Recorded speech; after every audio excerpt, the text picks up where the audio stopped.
Hi, and welcome to Window Cleaning Dude. In this episode, we're going to be talking about voicemail marketing.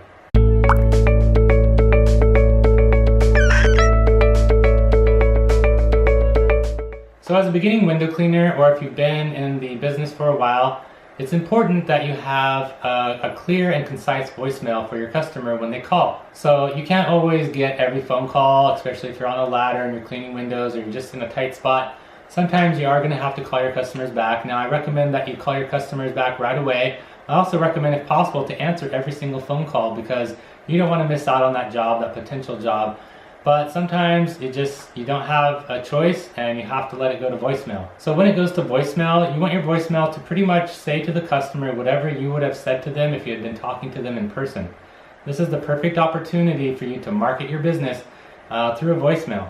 So when somebody calls my business and they reach my voicemail, they're going to get the following message. Now, I'm going to go ahead and tell you what I say on my voicemail, but I'm going to use my Window Cleaning Dude name instead of my regular business name because this whole series that I'm teaching here is called Window Cleaning Dude. So I'll just use that as my mock business name. So this is pretty much what I would say if they called on the phone. They would hear the following. Hi, and thank you for calling Window Cleaning Dude. Right now, get up to 20 windows for only $179. Each additional window is only $8 a piece. That includes free screens, tracks, and sills. I'm currently unavailable, but please leave me a detailed message and I'll get back to you just as soon as possible. Obviously that wasn't perfect, but you want to perfect your message and you want to keep it clear and simple like that, and you want to keep doing your message into your voicemail or into your machine until you got it down perfectly with no mistakes and just have it all nice and clean and perfect. You want to have it short and simple as possible, but you also want to state who you are, what you're doing, what your business is about basically, so window cleaning, and then what your offer is so that they kind of are getting a quote right there on the phone. Even though they're not talking to you specifically, they have an idea of what the pricing is going to be and what's going to come and what's going to be involved in that pricing. And then let them know that you're going to get back to them as quickly as possible, that you're sorry that you couldn't make it to the phone right then. That way they know that you are going to get back to them, and then be sure to follow up and call them back as soon as you can. So if you're on a ladder and for some reason you can't answer the phone, now I answer the phone all the time on the ladder. That doesn't bother me. When you're first starting out, that might bother you because, hey, you're up on a ladder and now you're answering the phone. You got your equipment and you're trying to take down details and schedule. So if that bothers you, then take the time to get off the ladder. You could also answer the phone and just say, hey, give me 1 second. I just need to get down off the ladder here. But that doesn't sound as good, so or you can just start talking to them over the phone as you're going down the ladder. Anyways, if you find yourself in a situation where you do have to let it go to voicemail, just be sure to get back to them as quickly as possible. You don't want to miss out on that job opportunity. Every job matters, especially when you're first starting out and you just don't have enough jobs starting out yet. You don't want to miss any of those opportunities, so call them back right away. If for some reason you're way out in the boonies and you just don't have any cell phone coverage out there and you get back at the end of the day and you have a bunch of voicemail, still call them back. Chances are they're still going to want your service. If you follow my process, or you follow the way that I'm teaching on how to do all this stuff, if you go to windowcleaningdude.com and learn all my processes and techniques and business plan, start to finish, it's all free. But anyways, if you go there and you learn that, what you learn is the way that I do business. And one of the ways that I do business, and you might have seen it on one of my other videos, is the way I quote windows and the way I price windows. When somebody calls, they're getting the price up front. I'm not hiding my price. I'm telling them what it's going to cost them. And oftentimes what happens is a customer won't even go looking at another window cleaning business because I've already told them up front what my offer is, what I'm willing to clean their windows for. I've given them the price and everything that's included. I've kept it simple.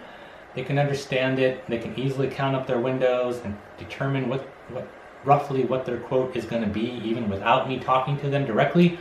And because of that, a lot of the times people are satisfied with that answer and they don't even go looking any further. And so it's not uncommon for me to actually call back at the end of the day and people still want me to clean their windows. They haven't moved on to some other window cleaner because of that. And so if you follow the same routine, the same teachings that I do, if you follow these things, you're probably going to have similar results. That's the ideal here, is for you to mimic. I'm trying to be a mentor to you, and so if you mimic what I do, you should have similar results. So It isn't also uncommon if I've let a few days go by, which I don't recommend you do. That's not very professional. But there has been a time or two where I've let a few days go by before I get back to a customer because I'm just so busy cleaning windows and I already am so full on my schedule that I'm just like, oh, I'm going to let that one go. And then later I change my mind because I don't like to let any job go. So I'll call them back a few days later and they're still waiting for my call and they haven't called anybody else because they already liked my pricing. So keep all that in mind. Take it with a grain of salt. Typically and ideally, you always want to answer the phone and you always want to get back the same day and as soon as possible.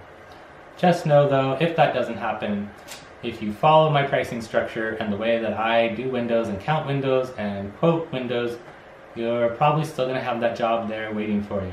So the other thing is when you are creating your voicemail is to sound professional and use professional language. Keep it clear and concise. You also want to keep it upbeat and peppy. Now I might not have been very upbeat and peppy here in this example, but I also don't want to sound like a total dork.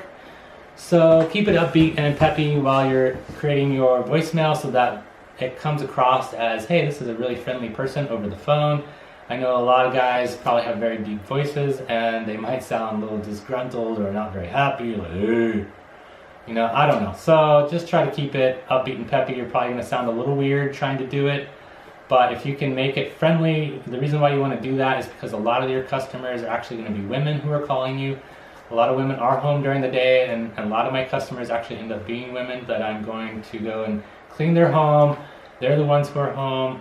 And so, you know, if you can sound really friendly over the phone, that's just going to help them feel more confidence and trust that they're not hiring some weirdo to come to their house, a complete stranger coming to their house. And so it just helps make them feel more comfortable. So that's pretty much all I can say on creating your voicemail is keep it professional, keep it friendly, keep it concise and to the point, unlike this video, which I'm just rambling on, right? If you like this video and you found some information useful, please give me the thumbs up. Go ahead and hit that subscribe button to let me know that you do in fact like these videos and to show YouTube that you're finding valuable content here and to be a part of this window cleaning community here on YouTube.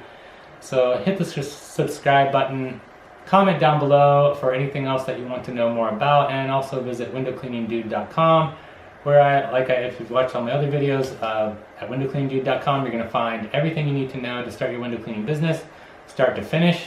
It's all free.